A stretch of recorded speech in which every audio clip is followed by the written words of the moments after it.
vandana he, Sharanagata kinkara betamane, Guru Deva Dayakara dina jane.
Yes, we are back and have returned from our break where we took some pure water and some nourishing prasad fruits to keep our prana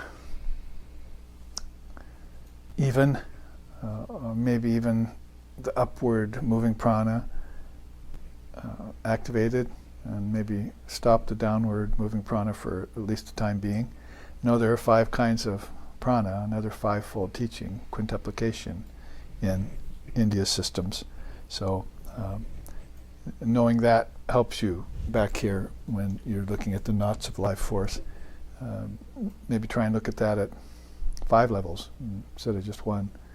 Oh, my life force is not working. Well, how so? Why my digestion isn't good, and my excretion isn't good.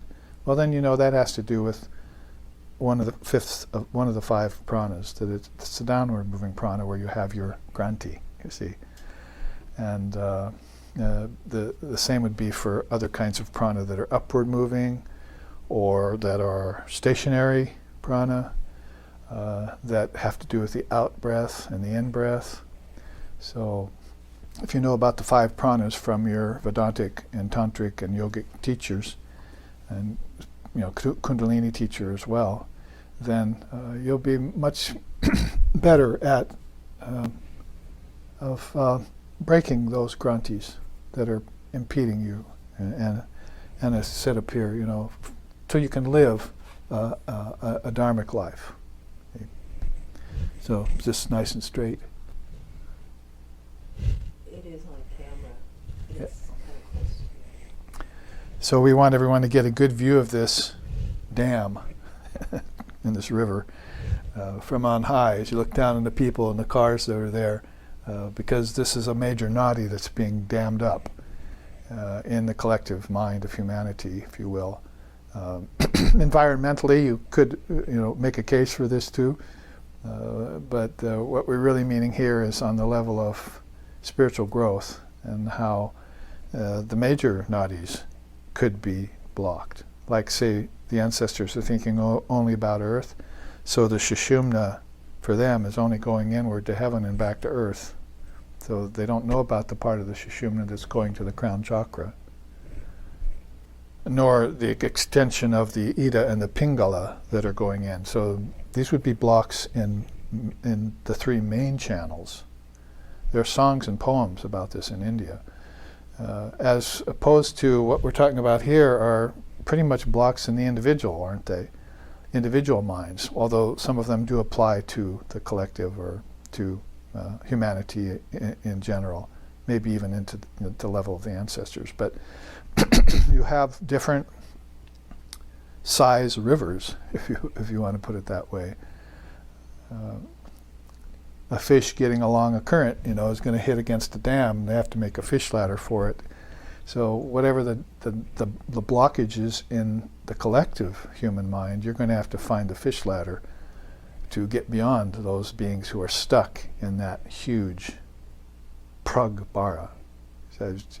Pragbara is one of the ancient teachings in India by Lord Kapila, who gave us the Samkhya philosophy. There's samsara pragbara, there's Kaivalya pragbara. It's one of the early teachings of the 2 paths, what's later probably called the path of light and the path of dark by Sri Krishna. But historically speaking anyway, back in Lord Kapila's time, samsara pragbara was a dam that kept souls from getting free of this lower 3 chakra life. Samsara, where samsara happens, where the Kala chakra, where you're revolving in ignorance from lifetime to lifetime. Kaivalya pragbara was the dam was opened into freedom. Kaivalya means freedom from bondage, isolation away from things that are bound. You get freedom from those.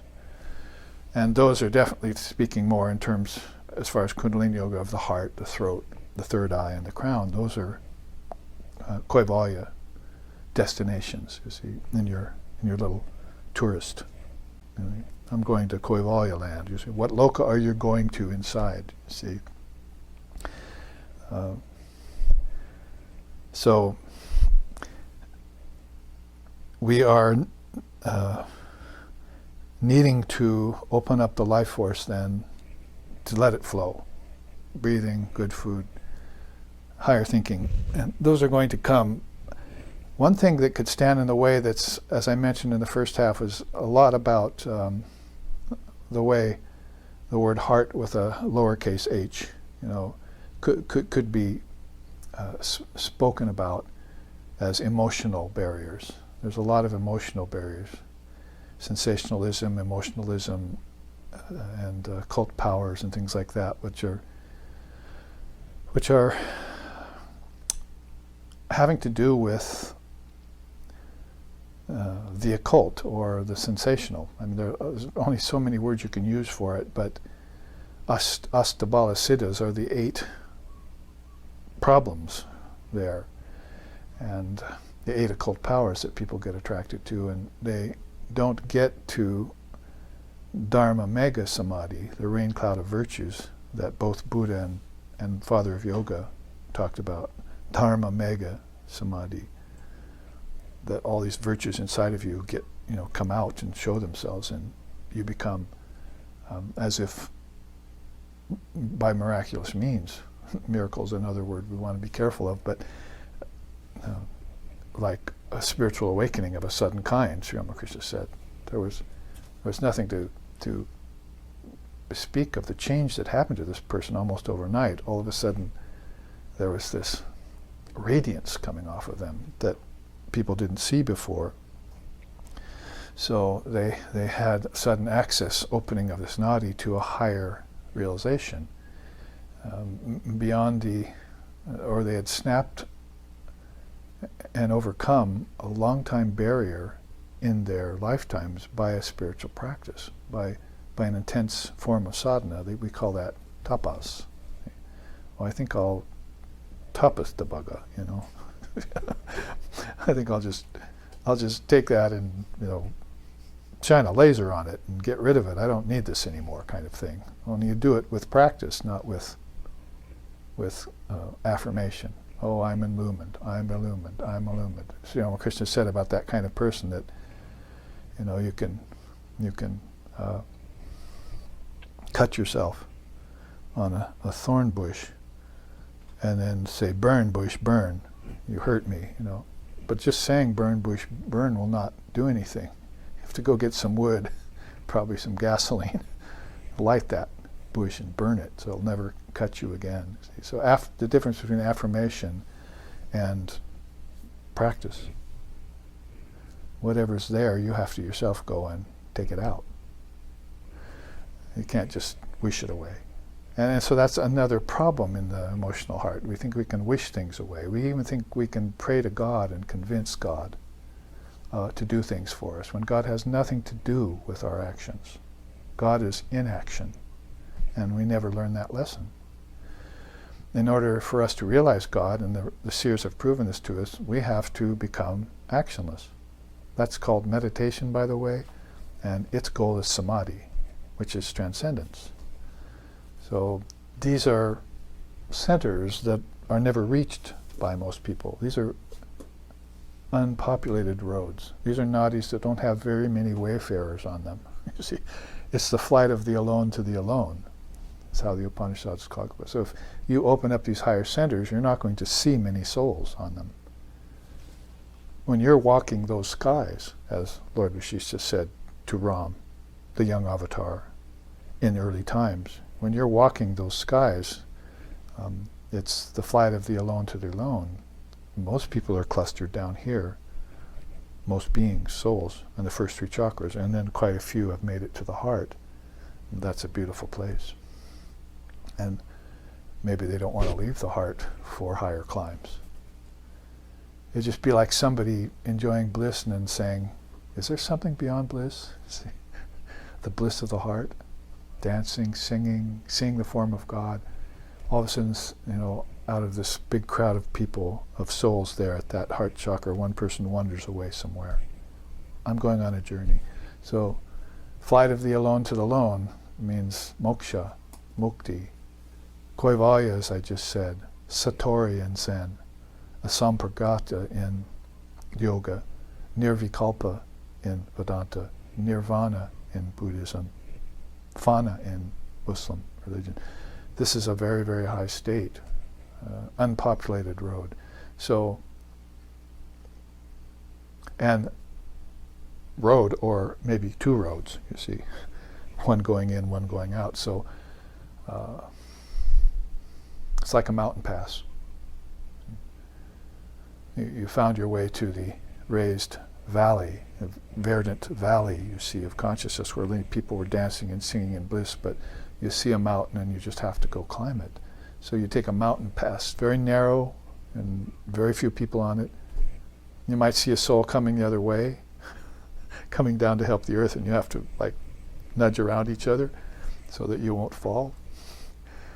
So using metaphors, we try and describe these nadis, or these pathways inside, and what blocks a lot of these that are at the level of emotional heart would be love-related insecurities. People are living lifetimes over and over again, loving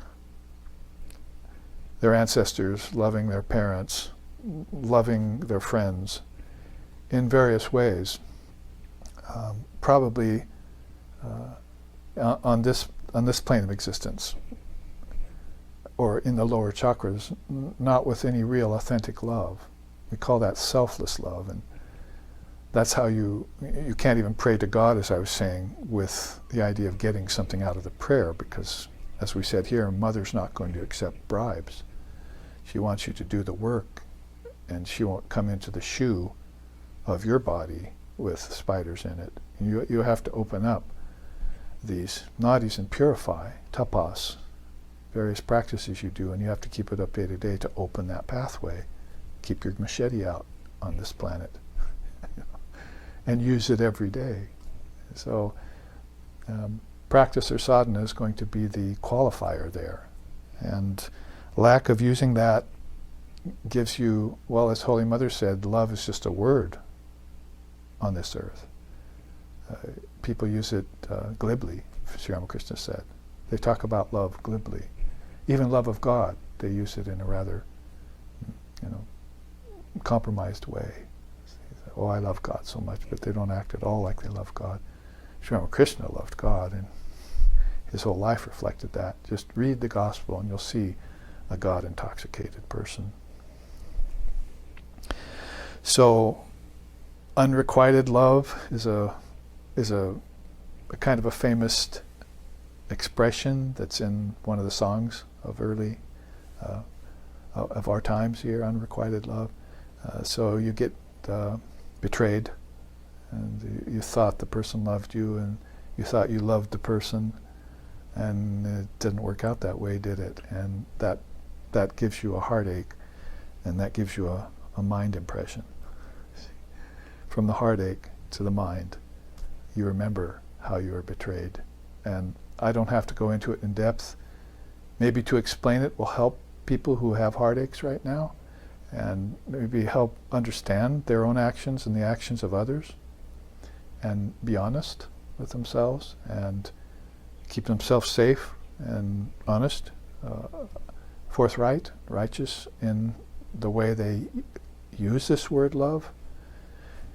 But in the West right now, with all the hanging out of dirty laundry, as they say, which the media got on the bandwagon with, and people, scandal mongering and pointing a finger at others and fault finding, was just some of the things that Holy Mother, waved her finger at. You don't want to engage in that at all.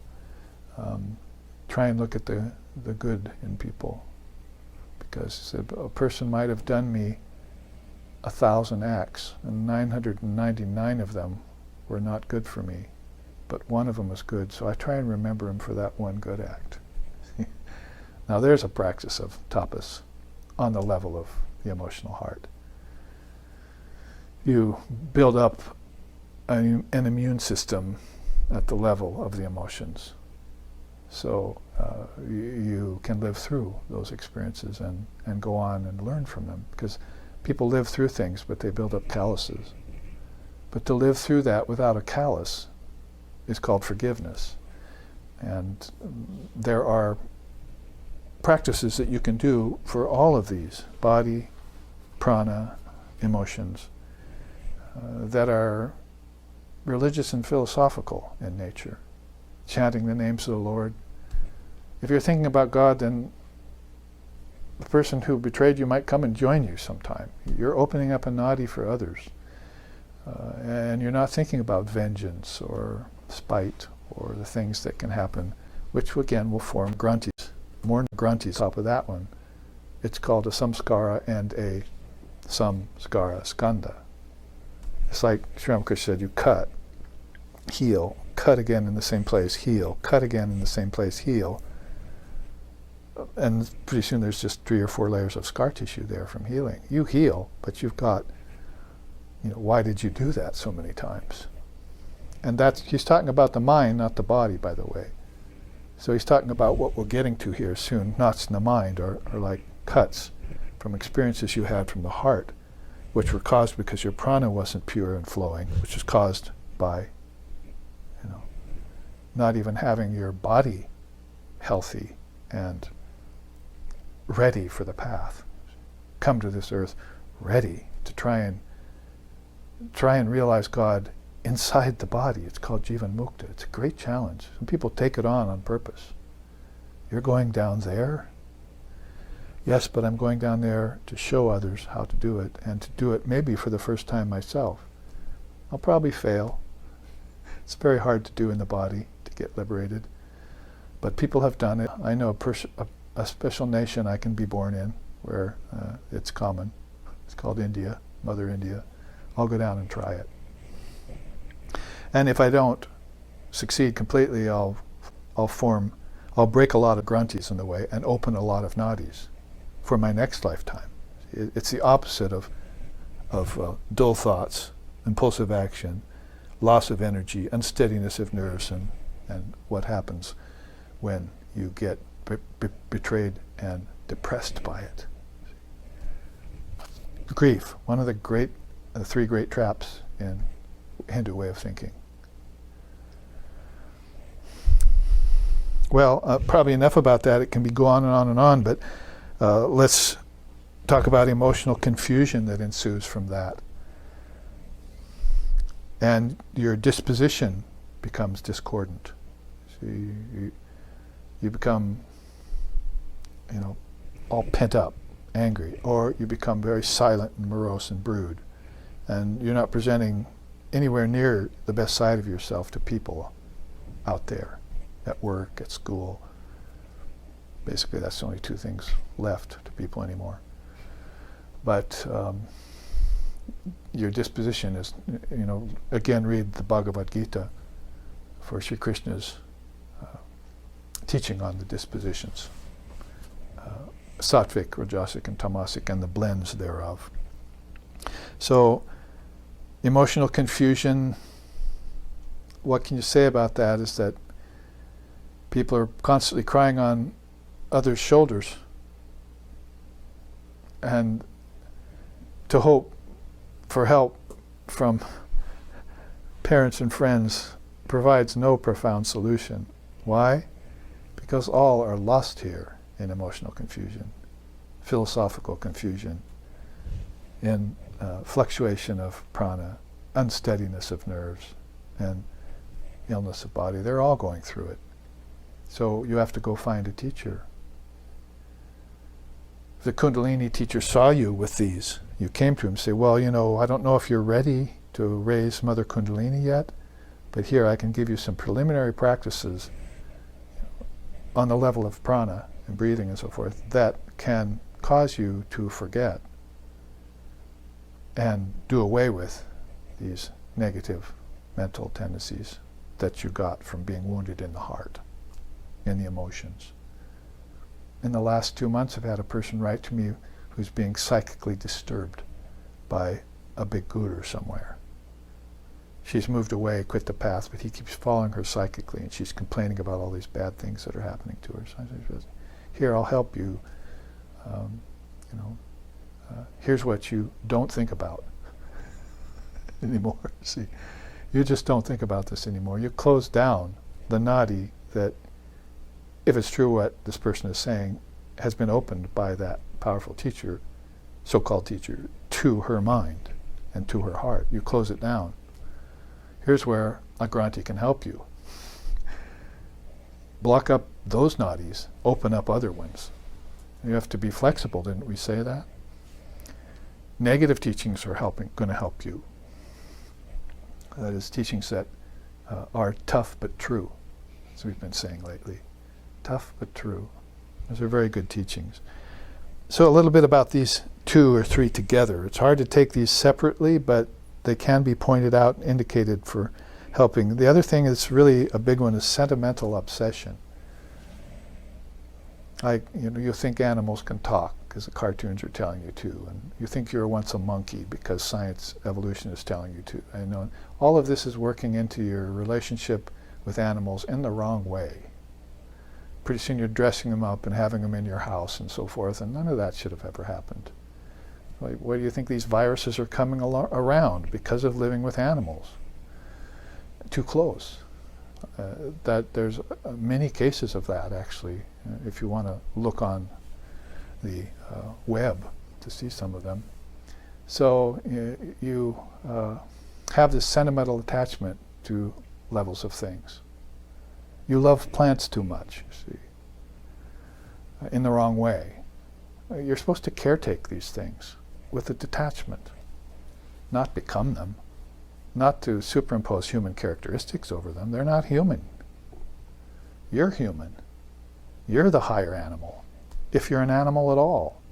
I personally don't even like the expression of applying animal to a human being. Human being is the Atman, is the immortal soul. It can fall into an animalistic condition. Well, pull it back out. Because if it falls into an animalistic condition, all of these knots are forming all the time in it, and it's not doing anything to free itself. And then you've got the Kala Chakra with its ancestral birth, you see. Pretty soon you're eating cows, riding horses, racing horses, betting on them. This is whole nadis that are opening up into a lower world and realm, where you're not the noble caretaker and overseer of things at all anymore. You're a dominator.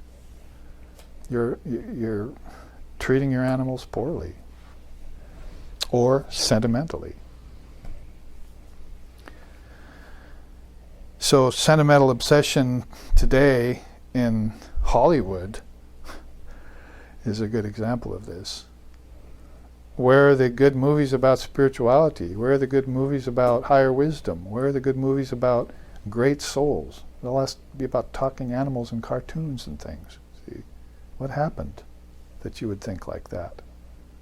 And then laugh at it in a comedy, or moan about it, see?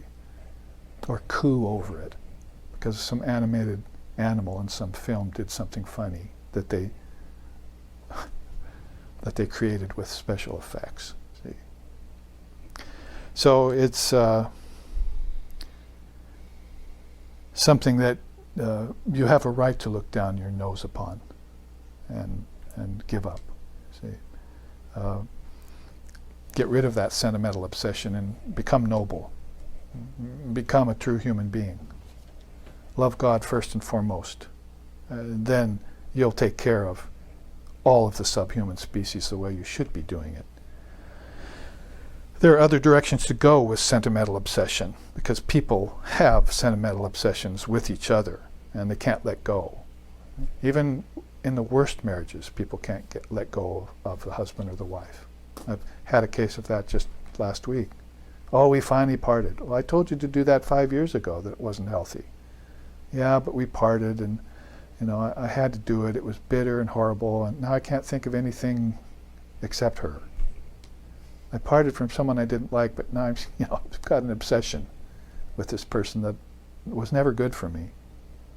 So it's like somebody went to Swami Vivekananda once and said, this is, everyone should be happy. He said, no, you don't understand about this world.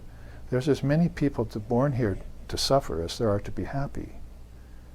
It doesn't mean that they only just fall into suffering because they're karma, which is the way you could go with that. But he actually means that they actually chose to be born on earth to suffer They wanted that. Well, there is a positive, tough but true side to that, but there's also a negative side to that. And sentimental obsession is the negative part of that. You could be born to suffer for others. That's not a bad thing, is it? Probably not that good for the poor person who has to suffer, like the savior or the avatar. But flexibility again. Grunties. You need to see this with practical eyes. And here's your most practical eye, the third one. When you raise your Kundalini and open this inner eye of wisdom, as the song sings, then Kula Kundalini has come from the deepest depths and is rising to the highest heights, and she's taking your consciousness to the most lofty position. I am transported in ecstasy, the song sings. Speaking of songs, it reminds me of a song about Kundalini. Manavarana Shashana Ankushahe Naratrana Tarihara Chakshushahe Gunagana Parayana Devagane Guru Devadaya Karadina Jane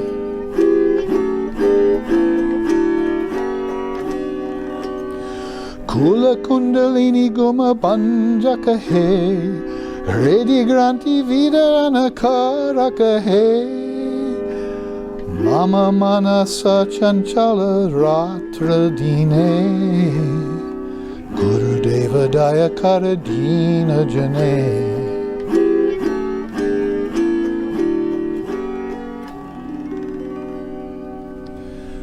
This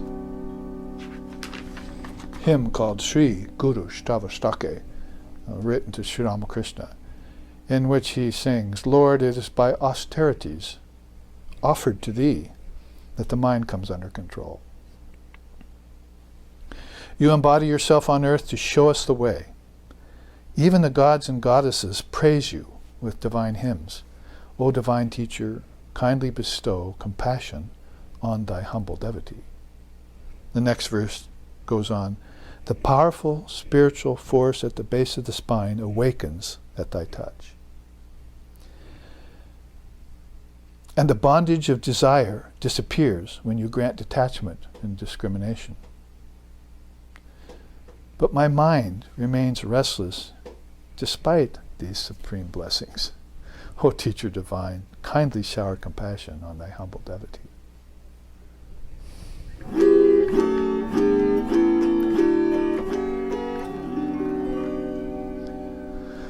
So you can sing about Kula Kundalini, you see.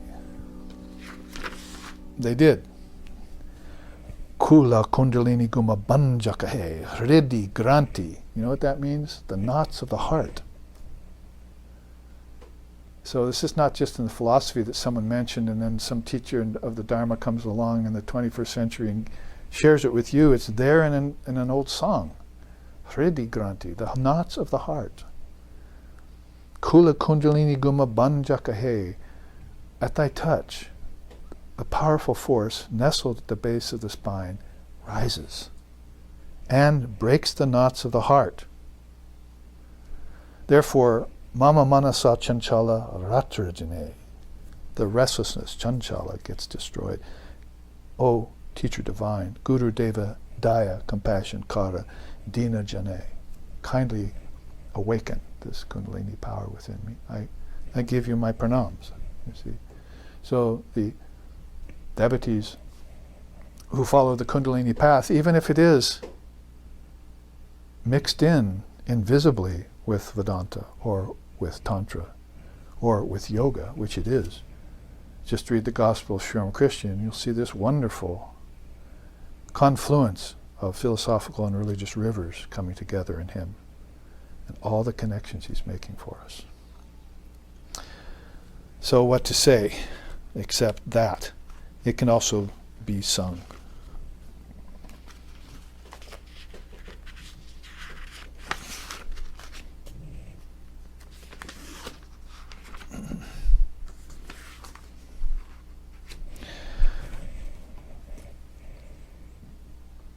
all of that really around these first four. Like I say, very hard to leave them unconnected. You can specify and zone in on each one of these. Now the next one is passion-based agitation. I think because these passions are unbridled, or confused, agitated is another word for that. It all comes basically from the prana. So the knots of the heart really are, if not coming directly from, in many cases, they're being caused by the knots in the prana. If the knots of the prana weren't there, the prisoner wouldn't reach out, the murderer wouldn't reach out to strangle, and the person whose love was just betrayed wouldn't think viciously or try and get vengeance, or tumble into depression that lasts for years or forever. Come back with a samskara for hatred of the opposite sex in his next lifetime or whatever, which could cause many things. Don't get me started. So, passion-based agitation there, habitual sensual gratification. Here's where this teaching finally goes to what yoga starts with, basically, senses and their objects. So Kundalini does let that in the door, but does not, I would say, necessarily focus on it like Patanjali does. That really, in Father of Yoga's time, the scene had become in control of the seer, is how he put it. So that's a backwards, cart before the horse thing. So you have to reverse that. The seer has to become master over the scene, or else it's obscene. So we should have done that with modern science when we found out that objects had particles. We should have remained the master, but what we did was we gave ourselves away to the object again. Again we did that. We had a chance to prove to ourselves that everything was empty. But instead we went to greed, selfish grasping, getting more money out of the thing, out of our science, out of the wisdom that Mother gave us when she rose in the scientist, and gave him the wisdom and the instruments to create an electron microscope to look closer at the physical. Talk about betrayal. You're betraying her, and you're betraying you, and you're betraying your society by getting them more obsessed. Was the word is there, you see, more obsessed with physical objects, and therefore not interested in what's within you, your true self, your Buddha nature.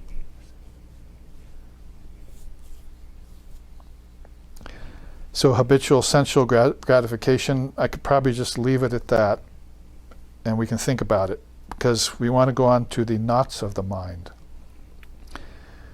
Here, we're putting this in a sort of ladder from lower to higher, or from outer to inner. Body first, then prana, then emotional heart, because like I say in Vedanta, the real heart is the Atman. So we have to make a distinction there really quickly. We say anahata or hridaya, and we're really talking about the spiritual heart of things, the center. One in the center, three below, three above, they call it Kundalini. That's the center of everything. Love is the center of everything in that way. So, but you get to love through pure mind. And that's probably why back here we're looking at some of these problems and saying that love is just a word. We thought we loved, but we loved our egos. We loved the ego in her, she loved the ego in me, I loved the ego in my children, we loved the ego in our animals and in our plants. Everywhere we looked, we just loved the ego, the little self. And we never learned the lesson that the great self is the only truth, is the only real.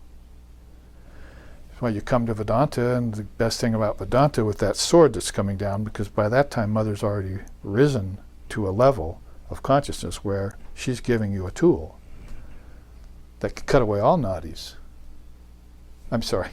Oh, well, yes, they will cut away all nadis, but it'll cut away the grantis first. Then you can transcend the nadis. So the knots have to go. So she'll give you that sword, and you can wield it like a seasoned warrior, like her. So in that way, you're getting rid of the ignorance of the mind so that you can appreciate love. Otherwise, love is going to be distorted. You're loving all the wrong things in all the wrong places at the wrong times. And it gives you karma, and it kicks back on you in terms of emotionals, and it kicks back on you in terms of erratic energy, life force, and turns into diseases in your body. It kicks back, it snaps back, it bites you in the ass. Like a snake back there, or a bear hiding in a cave somewhere, in a network of caves that you happen to be in, sleeping overnight. So that's not preferred living for the yogi. The preferred life, or the dharmic life, is raising this force up. Again, I point to that. Raising this force up and doing away with all these grantis, maybe in a more natural way. So here you have subtle spiritual inabilities. One immediately thinks of Patanjali, the father of yoga, and the 9 antarayas. The 9 antarayas are important because there are 9 impediments to yoga, just like we'll see over here, these 10 impediments, if we get to them today or next week. 9 impediments in yoga are 2 physical, 3 mental, and 1 philosophical and 2 spiritual. So basically, the 2 that are spiritual are backsliding. So you try and take 1 step forward, but you're always sliding 2 steps back. So you haven't got that steadiness and that straightforward yet. And a lot of that can be because you're bumping up against these grantis in your mind. And that could be caused by not so much of these for worldly people trying to become spiritual, but by spiritual aspirants not being able to reach enlightenment. You see, it comes both ways. So I've tried for enlightenment many times. How many times have you read that in Yoga Vishishta or in other scriptures? You see that the yogi kept falling back from enlightenment, couldn't get to this position, because of the Rudra Granti. You see, Vishnu Granti here, Rudra Granti here. Very, very subtle knot in consciousness. Can't get into the 1,000-petaled lotus. Sorry, you cannot pass.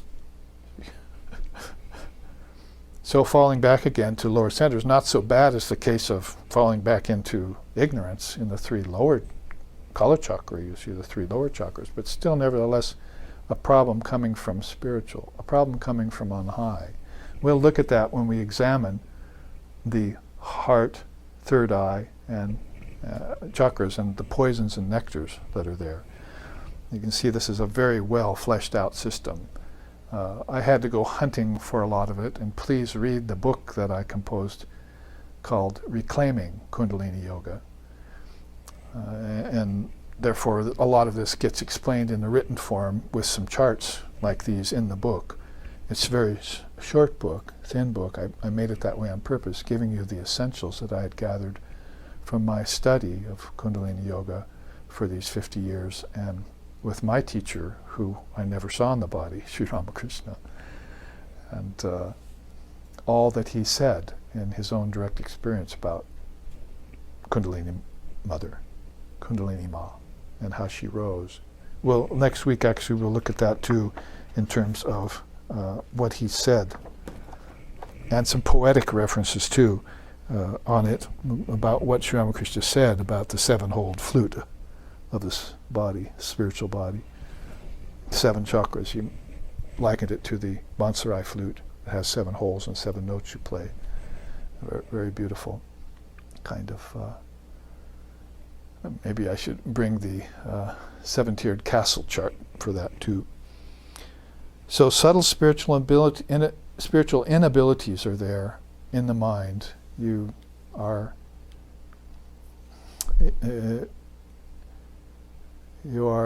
they are recurring in you, causing you doubt again and again. Maybe I never can make enlightenment.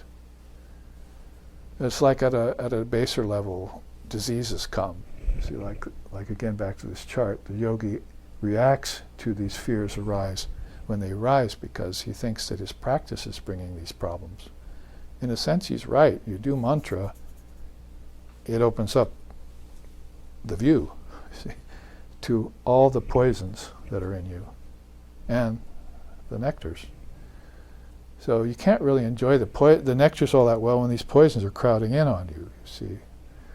So you really have to do the thorough process of purification because there's still spiders in your shoe and you want her to put on finer and finer footwear as that you can provide her, you know, with these absence of these knots and the opening of these nadis, which is your business to do.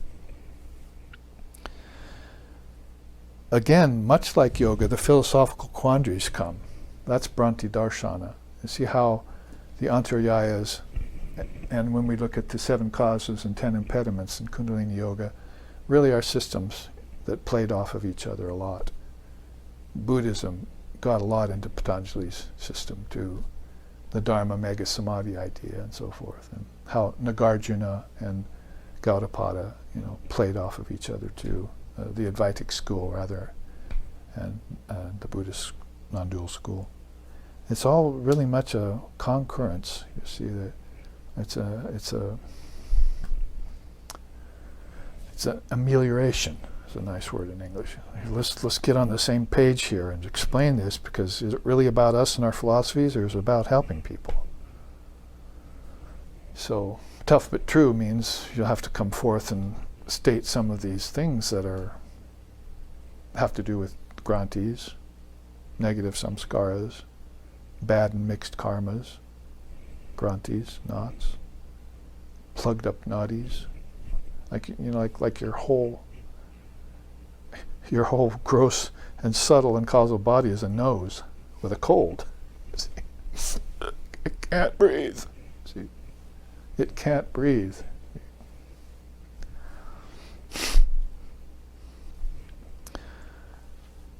So philosophical quandaries, the word for that in yoga is Bhranti Darshana.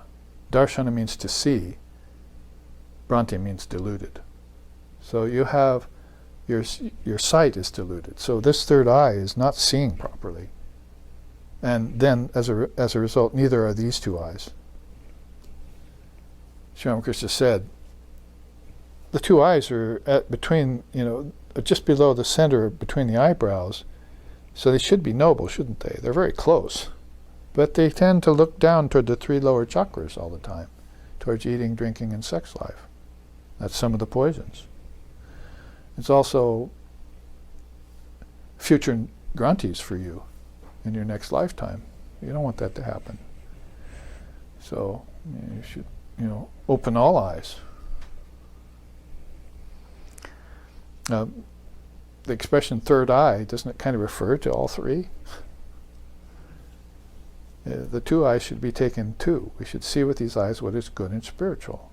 That's out of the peace chants of the Upanishads. And hear with these ears what is noble and uplifting, which you're doing right now, I hope. See. So these 2 knots of the mind, you can see how they really have, they're more elevated than these considerations over here. They're already a higher challenge for you to meet. Grantis of a subtler nature, which you're going to have to use subtler powers in your sadhana for. That's why you need her with her sword. Ego-based fears and doubts. I think we kind of mentioned that already in terms of loving our egos instead of loving God. When people say, I love you, they mean, I love your ego. And you say back to them, well, what about God? And you say, well, I'll love God when he comes to me. And then you say, but will he come into your football game? Will he come into your TV? Will he come into your bowling alley? Will he come into your spider-infested shoe? These are teachings Swami Sheshananda, peace and bliss be upon him, my teacher, told us from the podium when we were with him through the 70s, 80s, and 90s. Will God come into your bowling alley means probably nobody goes into a bowling alley anymore, I'm not sure, but back then bowling was popular. Now it's soccer, and so I'll wait for God. I'll love God when he comes to me, but you're not going to prepare for the descent of the most blissful, the most divine, the most present, the most pure, the most desirable by opening up these passageways in you, particularly in your mind. If you did it in the mind, none of these would be there. I already repeat that teaching, that they come into this chakra. They're born through this chakra. They're born through this chakra, great teachers. They're born through this chakra, the great devotees. And then they speak to you from those chakras, even if they have to take on a body in these three chakras. Their consciousness will never go to these three chakras, but they might take on a body near you. Sarupya, that's called. In the same world, Salokya, that's called.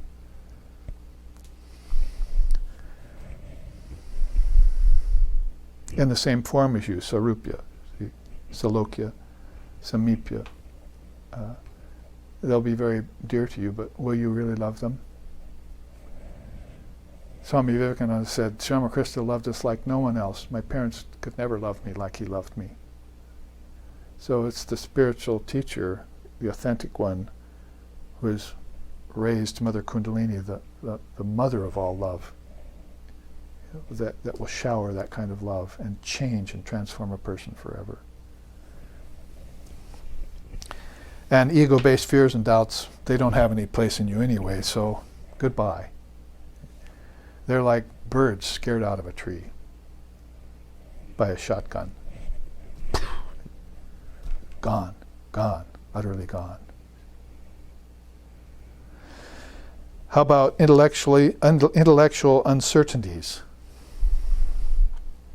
A little bit different than philosophical quandaries, because these are fleeting things. These are burnt ropes, as Sri Ramakrishna used to say. They can't bind you anymore, but they keep visiting your mind and plaguing you. And so that's where these doubts and fears come from, you see. So again, this is all kind of connected, just like these other sets of 5 were. I played along the quintuplication process when I put these together. You don't find this collection anywhere except in my study of it. So I just said, well, I'm going to think of 5 things that I know to be knots in humanity, in collective humanity, from the teachings of the scriptures and in my own experience with the people of today, in both America, Europe, and yes, unfortunately, India too.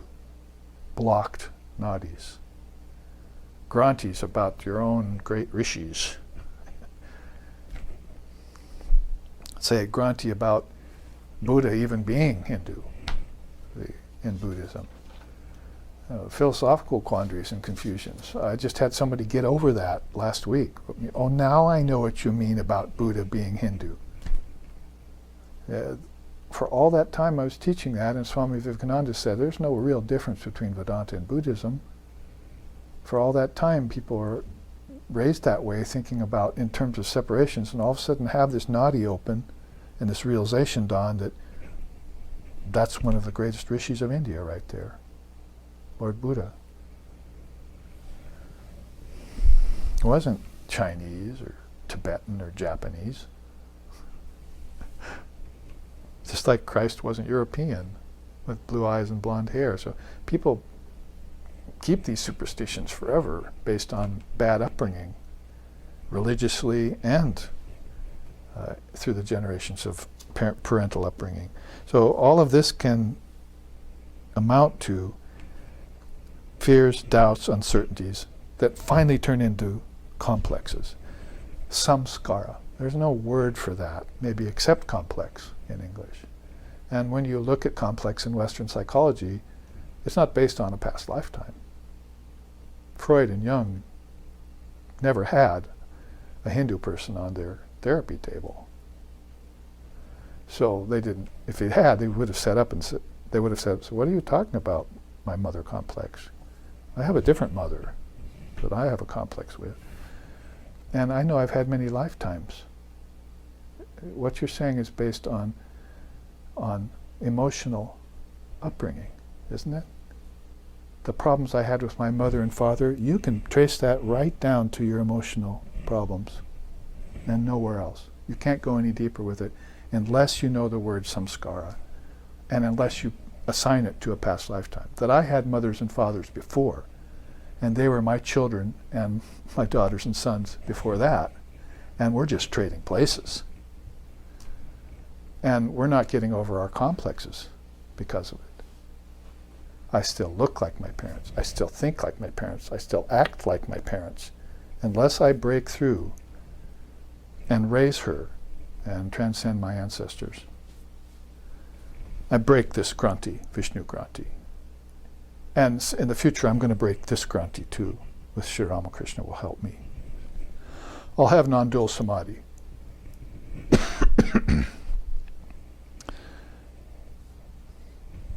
And that merry-go-round, you want the ring.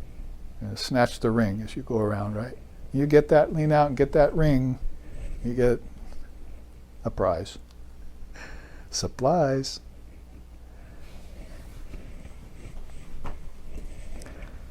So where are we at? Passion-based mental complexes, those are samskaras, and they can combine over lifetimes. That's a real problem, to get rid of a samskara skanda, a collection of samskaras or impressions based upon having gone through this many lifetimes. I never broke through the grantis and open nadis that I should have. That's why you have people who have known nothing and think nothing and don't even believe in God. It's a block in the nadis leading to belief in God. What to do? What's to be done with you, as the song said earlier.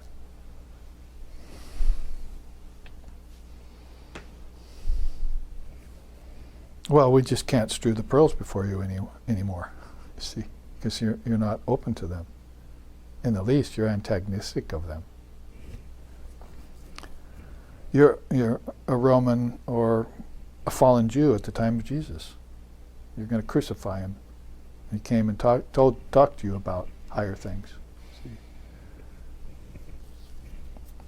A member of the priest class who closed that nadi a long time ago to universal thinking. To being the chosen people. There's no such thing as a chosen people. There's just God, Brahman. They all have the Atman in them, equal in quantity and quality, Vedanta says. Beyond gender, man and woman. The same consciousness, Buddha nature, if you will, in everyone and everything. Now, who do I choose? Am I going to be God's chosen one? Only if she says so. If she chooses you, the game's over. You go beyond all the religions. You want to know a person who did that, then study Swami Vivekananda. And everything he said has been written down in the complete works of Vivekananda. You want a mind transformation that will get rid of all these right away? Just read that collection. And finally, you have, at a good timing here, psychic disturbances. I had a hard time figuring out whether to put that down here with the knots of the heart or up here. But the word psychic just made me put it there under the mind. Because, of course, we're talking about talking animals and cartoons and that all of that ilk that's going on right now. The sentimentalism around it. That's why I thought maybe I'd put it there. But the idea of ghosts and spooks and departed spirits and seances and in living room parlors back when Vivekananda was here in 1893 and disembodied spirits and so forth. And the obsession with that is really an occult matter. So, and miracle mongering was another thing I could have put here. And that would have been hard to put, probably would have put that, as Sri Ramakrishna said, the tricks of the prana. Miracles are all the tricks of the prana. That's why you don't want to go there. What's the true miracle in our way of thinking in Vedanta? A person transforming themselves. That's the truest miracle. It's the only real miracle, because everything else is nonsense. Everything else is recycling. Everything else is having to work on things that aren't real. Phantoms in your mind, psychic disturbances that you imagined and placed there, maybe for lifetimes, until finally now you either believe in ghosts or you don't. But you're thinking about them all the time. Your ancestors are ghosts that visit you again. But you're saying you're waiting for them to appear in some floating form outside in the physical ether. They're back in your dreams. They're still there. If they were evil, then they have a real attachment to the gross body, in hell. They have a kind of hellish body. They're caught in a loop. Somebody was asking me once, why does a ghost keep reoccurring in the same place? Because they're caught in that space in time, in a little element of time, to appear every time. See? So if you, in a haunted house, so-called, you sit there at night and you watch, you'd sit there like this, totally fearless. There's not going to be any ghost come and murder you with an axe, a Hollywood fashion. Nonsense. You're totally fearless. Oh, there it is. So ghosts do exist. What is it? Let me examine it. It's this soul that did an act right then and got caught in it, and again it appears in that location as many times. It's a kind of hell. Aren't you kind of doing that every time you wake up to your bad life? See? Aren't you kind of a ghost walking around living a hell? There are thousands, millions of people out there maybe doing that right now, in abject fear, with bad energy, not eating good food, not even breathing, daring to breathe, and with all these emotional problems, with no one to help them because nobody loves them and they don't love anyone else anymore. Shall we put it all together into 20 elements of one big knot?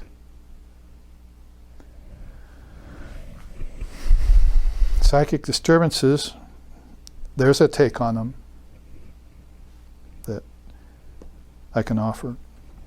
The final quote here then, again, as we come to the end of this third class of 4, so next week please show up if you're isolating yourself, which is a good thing actually. Think of it, not as escaping being sick from some virus that's out there, which has happened many times before. But think of it as isolating yourself from the company of work and human beings, because that's mentioned in Sri Krishna's Gita and so forth.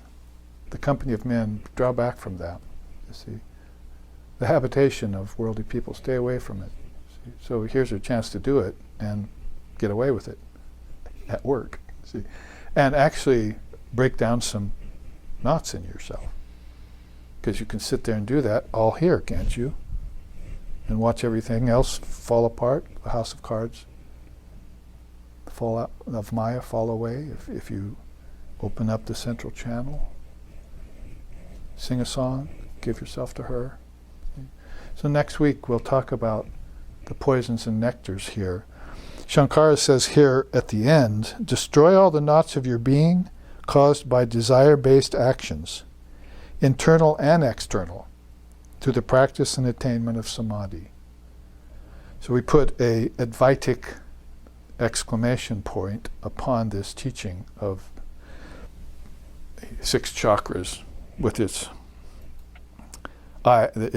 highest chakra between the brow, between the eyebrows, with that quote. And as if to say that desire-based actions were kind of the foundation of this whole 20-tiered problem. See, because they asked Holy Mother, said, well, how can we be free? She said, well, you can be free right away if you satisfy all your desires. So someone asked her, what should we pray for?